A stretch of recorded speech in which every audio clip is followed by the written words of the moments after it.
സാവരങ്കരമാരി മേലെ ഇറക്കി അവനൊന്ന മണ്ടയോട്ട രക്തത്തെ നിറപ്പി അടുത്തേക്ക് കൊണ്ടുപോ.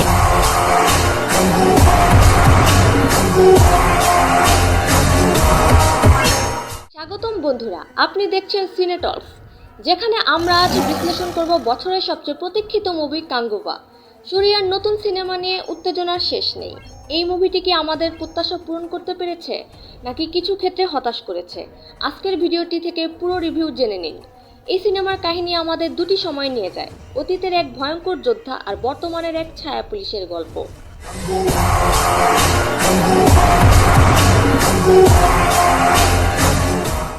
পরিচালক সিরুথাই শিবা অতীতের ঐতিহাসিক রেফারেন্স এবং আধুনিক থ্রিলারকে অসাধারণভাবে মিশিয়েছেন।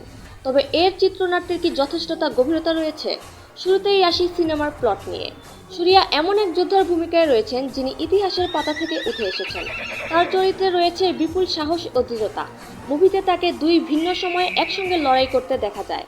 তবে এই দুটি জগতের সংযোগ কতটা বাস্তবসম্মতভাবে উপস্থাপিত হয়েছে?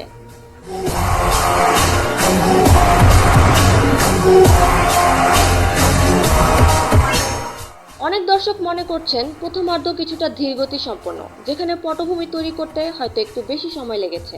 অ্যাকশন দৃশ্যগুলো নিঃসন্দেহে দারুণ, সিজিআই এবং ভিএফএক্স অসাধারণ। বিশেষ করে যুদ্ধের দৃশ্যগুলো এবং অতীতের সেই বীরত্বপূর্ণ পরিবেশ এতটাই জীবন্ত যে দর্শকরা পুরোপুরি ডুবে যাবেন। তবে কিছু দৃশ্য একটু বেশি টেনে লম্বা করা হয়েছে বলে মনে হতে পারে। সূরিয়া তার দ্বৈত ভূমিকায় অনবদ্য অভিনয় করেছেন। অতীতের যোদ্ধা চরিত্রে তিনি এতটাই নিখুঁতভাবে মানিয়ে গেছেন যা তার অভিনয়ের শক্তিমত্তা প্রকাশ করে। वायुलिंगम को लूटने गए हमारे सभी 50 आदमी मारे गए। আধুনিক যুগের পুলিশ চরিত্রে তার অভিনয়ে ভিন্ন এক মাত্রা এসেছে। তবে দিশা পাটানির স্ক্রিন টাইম কম হওয়ায় কিছু দর্শক হতাশ হয়েছেন। এমনকি সেকেন্ডারি চরিত্রগুলোও গল্পে বিশেষ প্রভাব ফেলতে পারেনি। দেবীশ্রী প্রসাদের সুর করা মিউজিক সিনেমার আবহ সৃষ্টি করতে অনেকটাই সাহায্য করেছে। ব্যাকগ্রাউন্ড স্কোর যথাযথভাবে নাটকীয় মুহূর্তগুলোকে শক্তিশালী করেছে। সিনেমাটোগ্রাফি এবং সিজিআই এতই ভালো যে মনে হবে ইতিহাসের সেই সময় আমরা দর্শকেরা পৌঁছে গেছি। পরিচালক সিরুথাই শিবা অতীতের ঐতিহাসিক এবং আধুনিক থিমের মিশ্রণ ঘটিয়েছেন, যা একদিকে চমকপ্রদ আবার অন্যদিকে কিছুটা জটিল। সমালোচকদের মতে সিনেমার গল্প আরও শক্তিশালী হতে পারত, বিশেষ করে প্রথমার্ধে কিছু জায়গায় সংক্ষিপ্ততা প্রয়োজন ছিল।